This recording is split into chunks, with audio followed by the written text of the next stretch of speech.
Hello everyone, welcome to Telangana Exam Center and Mastermind classes.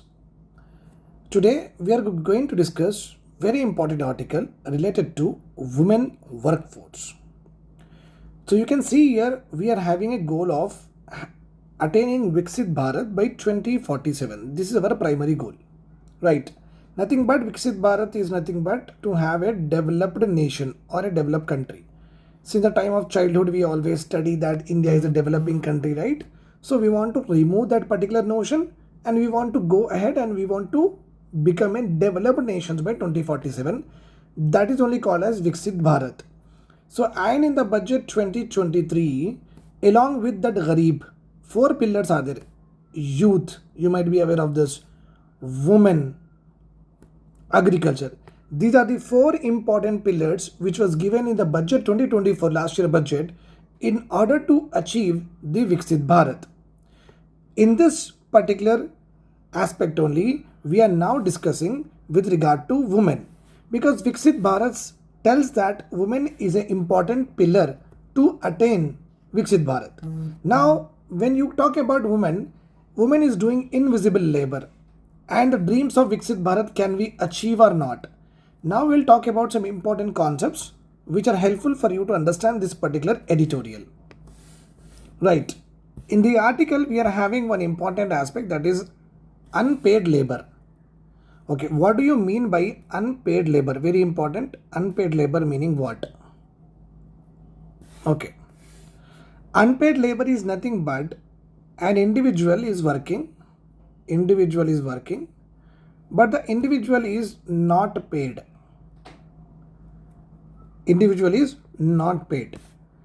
That particular event is called as unpaid labor, and that particular labor is also called as unpaid labor.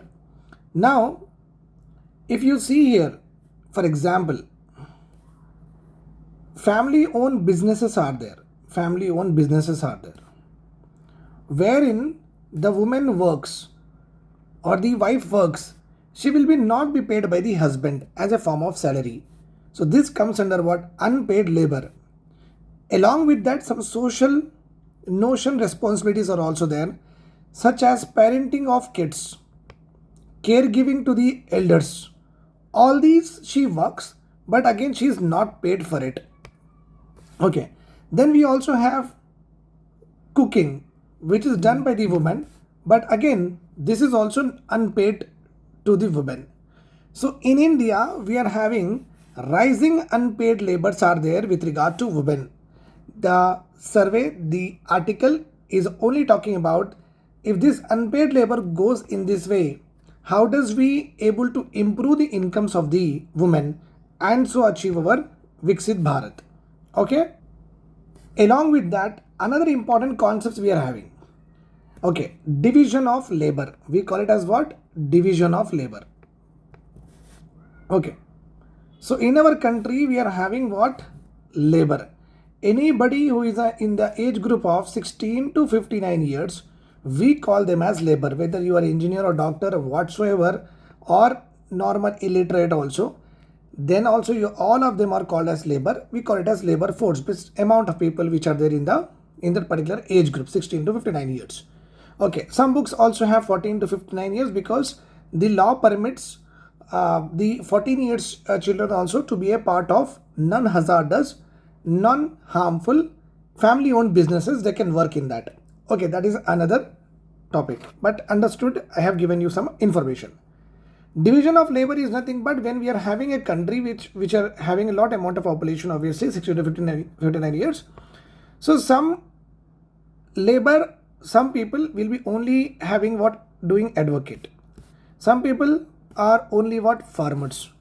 Some people are only doing what? Electrician or non-manual work. Some group of people are doing what? Non-manual work. Right. This is called as division of labor. Means labor is divided in so and so occupation. And occupations are given on the basis of hereditary. Like Brahmin is there, basically they will do the knowledge giving service to the society. Their children again will become maybe Pandit or not. Maulvis are there, their children may become imam or not. But at that point of time, it is there. Cobbler will become cobbler, farmer, their generations will become farmer. Now it is not like that, but we are talking about in summation. Okay, right. Division of labor is nothing but the group of people who are actually dependent on a particular occupation. Now here, in our household, basically, if this is our house, the cleanliness, dusting, neatness, parenting, caregiving, pleasure services, old age services, all of these are given by whom? Given by women only. Okay, and for all of these services, even cooking is not at all paid to her. This is what the survey is saying. Let us now talk about the survey in detail. Now here, if you see, government has a survey in their hand called as Times Use Survey. Confirms that women takes on lion's shares of unpaid work. If 100% unpaid work is there, maximum amount of unpaid work is being done by what? Women. Very important for the mains examination. If you are writing women empowerment related mains answer, or if you are writing anything about women related employment or labor force data, this is a point that you have to mention. Okay. Now let us see. The Times Use Survey released by Ministry of Statistics and Program Implementation, MoSPI. They said that what has been a long open secret, it is a secret, like women always do a lot of works but still they are not paid. It is a secret, it is an open secret, but nobody talks about it. Despite incremental changes, women spends more time in unpaid industry at home compared to men. In 2024, women spent around 289 minutes per day on unpaid domestic services. 10 minutes less than in 2019, a good improvement, but still 289 minutes, almost like 4 hours. 6 for the 24, 4 hours, more than 4 hours of her time she is giving in domestic services. Okay, but still 201 minutes more than men. So if the woman is spending 289 minutes, okay, and 201 is more than, so if you remove not on 89 minutes also, the men is not spending on what? Domestic services, on the domestic services. Okay, that is what is given. Women also spend 62 more minutes on unpaid caregiving, averaging 137 minutes every day.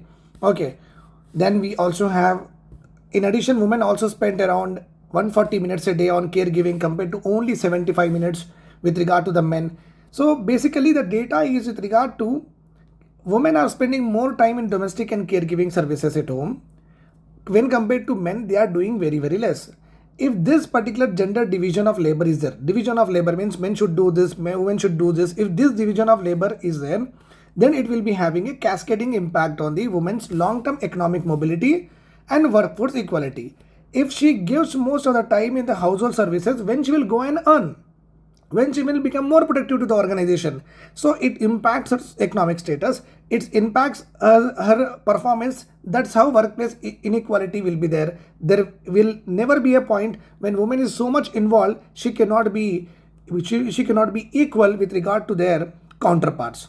The extensive house hours spent on household responsibilities leave women with limited time and energy to pursue what? Paid work. Many of the people, they don't even pursue. Those people who are pursuing, they are always having draining of energy. They don't have time, they don't have energy to actually match up with the guy who is working, not giving the caregiving services.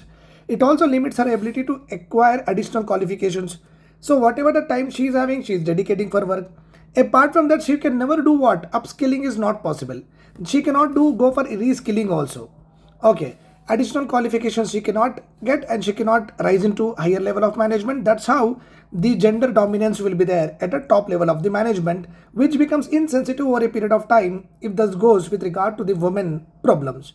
They are more likely to work in low paid women, part-time or informal jobs, often with fewer benefits and no job security, no contract, no gratuity, no insurance, nothing will be given because they are having very less time. That's why they will be discriminated.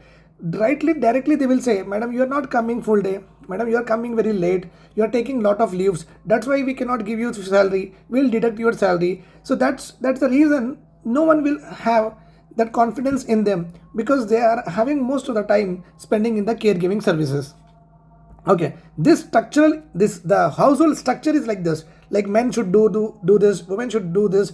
This structural inequality exacerbates wage gaps. That is why wage gap is there between male and women.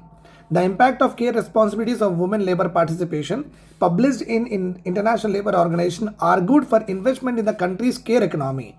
In care economy, okay, the country should actually invest, the government should invest. Care economy is related to child, care economy related to old age, care economy related to disabled or divyang.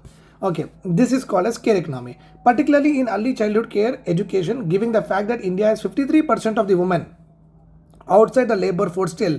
All the women participation is increasing over a period of time, 41.7% as per the data from the periodic labor force survey 23 to 24. They'll still account for much smaller portion of total labor force. Men's labor force participation rate is 78. So women labor force participation rate is how much? 41. Men participation rate is 78.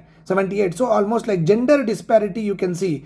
And if this in this 41% labor force participation of women, you see that most of them are doing what? Unpaid jobs. Most of them doing what? Informal jobs, no job security jobs, and low level of jobs they are doing. So basically, if India wants to achieve Viksit Bharat, it is very important this particular aspect should be addressed, and more incentives should be given to the women so that they will have enough time for their upliftment, economic and social upliftment. That's all about it. Thank you. Take care.